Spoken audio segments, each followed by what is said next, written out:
तो straight of Hormuz पर Trump का हाथ। हॉर्मुज में फिर अमेरिकी नाकेबंदी, क्योंकि खबर ईरानी जहाजों पर अमेरिकी नजर को लेकर है। खबर तेल टैंकर्स की आवाजाही सीमित करने को लेकर है और साथ ही ईरान की अर्थव्यवस्था पर असर।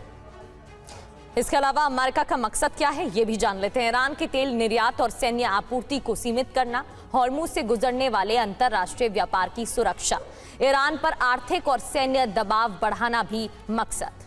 हालांकि ईरान क्या कर सकता है, ये एक और बहुत बड़ा सवाल, क्योंकि स्ट्रेट ऑफ हॉर्मुज में सैन्य गतिविधियां ईरान बढ़ा सकता है। ड्रोन मिसाइल हमले तेज हो सकते हैं, साथ ही अमेरिकी सहयोगी देशों पर भी अप्रत्यक्ष कार्रवाई। नाकाबंदी का असर क्या होगा, ये जान लेते हैं। ईरान से आने जाने वाले जहाजों पर असर होगा। ईरान का तेल निर्यात प्रभावित होगा। कच्चे तेल की कीमतों में इजाफा, तेल $100 प्रति बैरल तक पहुंच सकता है। मनीष, जिस तरीके से स्ट्रेट ऑफ हॉर्मुज को लेकर ट्रंप जिद पर बैठे हुए हैं कि अब वो नाकेबंदी की शुरुआत करेंगे, ऐलान कर चुके हैं। IRGC का भी कहना है कि कंट्रोल तो ईरान का ही रहेगा। ऐसे में खामियाजा तो दुनिया को भुगतना होगा।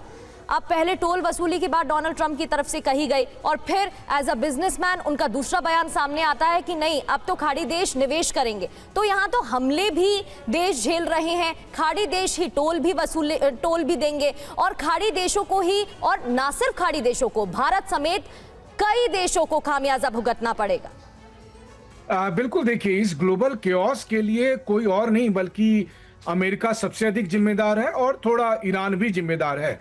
वो इसलिए कि जिस वक्त MOU हुआ, तथाकथित MOU, उसके बाद कम से कम ईरान ये कह सकता था कि ठीक है, बाकी देश को हम शांतिपूर्वक जाने देंगे। लेकिन जब मौका मिला तो ईरान ने कहा कि अच्छा नहीं, कुछ ना कुछ फीस तो हमें ही देना होगा, फीस दीजिए तभी हम जाने देंगे। तो अमेरिका को लगा अच्छा बढ़िया धंधा है, तो फिर जब IRGC को दुनिया फीस देने के लिए तैयार है तो अमेरिका को क्यों नहीं देगा। बस अमेरिका ने थोड़ी प्राइस ज्यादा कर दी। लेकिन भारत हो, चीन हो या बाकी तमाम मुल्क हो, उन सबको फिर वहां से अगर हॉर्मुज स्ट्रेट से फीस देकर जाना पड़ा तो कल के दिन में मलक्का स्ट्रेट में सिंगापुर कहेगा कि जब हॉर्मुज में आपको कोई दिक्कत नहीं है तो यहां भी दीजिए। फिर तो बाकी दूसरे तमाम जो वाटर मार्ग है उन सब पर आपको टोल टैक्स देना पड़ेगा। कमोबेश स्थिति यह है कि यह सारी स्थिति इसलिए भी है क्योंकि बाकी दुनिया यहां पर मूक दर्शक बनी बैठी है। ना तो वो ईरान को ना वो अमेरिका को कुछ कह रहे हैं, वो पॉलिटिकली करेक्ट होने के मूड में है।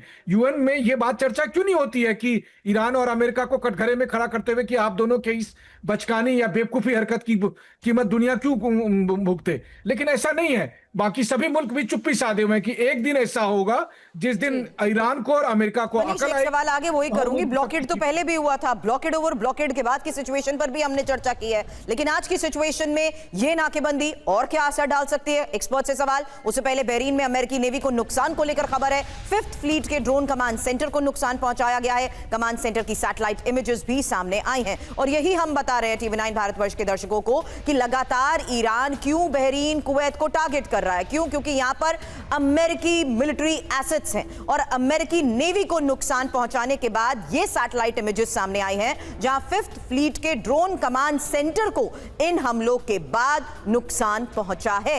ये कमांड सेंटर की सैटेलाइट इमेजेस है जिससे साफ है कि किस तरीके से अमेरिका के इंपॉर्टेंट मिलिट्री एसेट्स को ईरान लगातार वार करते हुए ध्वस्त कर चुका है। हमले न सिर्फ बहरीन में हो रहे हैं बल्कि कुवैत के साथ साथ जॉर्डन में भी हो रहे हैं। कोहली सर, सवाल यही है, अमेरिकी एसेट्स को इस पूरे रीजन में नुकसान पहुंचाने में ईरान कामयाब है। अब आप स्ट्रेट ऑफ हॉर्मुज पर कमांड या कंट्रोल तो नहीं कर पाए, लेकिन प्रोटेक्टर के तौर पर दोबारा ब्लॉकेड लगाएंगे तो असर तो फिर दोबारा अलग होगा। इससे पहले भी तो ब्लॉकेड ओवर ब्लॉकेड हो चुका है ना सर? बिल्कुल हो चुका है और उन्होंने अपनी लिमिट को देख लिया है कि वो इससे ज़्यादा नहीं कर सकते। और यहाँ पर परमानेंट ब्लॉकेड करने के लिए अमेरिका को जितने अपने एसेट्स को लगाना पड़ेगा वो बड़ा मुश्किल है कि वो लगातार इस चीज़ को कर पाएँ। दूसरा, आपने ईरान के बारे में पूछा था। ईरान, देखिए, उसकी जोग्राफिकल लोकेशन ही ऐसी है कि उस स्ट्रेट ऑफ हॉर्मुज को कंट्रोल करेगा। ज़्यादा प्रेशर उस पर आएगा तो हुतीज़ को बोलेगा कि बाबर मंडेल को भी बंद कर दो। यहाँ से 22% ऑयल यहाँ से आता है स्ट्रेट ऑफ हॉर्मुज से, 13-14% वहाँ से आता है। तो वर्ल्ड की इकोनॉमी पे इसका और ज़्यादा इसका असर बुरा पड़ेगा। दूसरा, आपने जो बोला है, जो इसके बेसिस हैं जैसे बहरान में, बाकी जगह एयर डिफेंस सिस्टम अमेरिका ने अपने बेसिस को बचाने के लिए कम लगाए हैं जितना कि इजराइल में दे के रखे हुए हैं। आपने नोटिस किया होगा कि ईरान के हमले इजराइल में नहीं हो रहे हैं, अभी सिर्फ अमेरिकन बेसिस पर हो रहे हैं क्योंकि वहाँ पर एयर डिफेंस ज़्यादा मजबूत है या वो पहले उनको खर्च कराना चाहता है इससे पहले कि वहाँ पर हमला करे।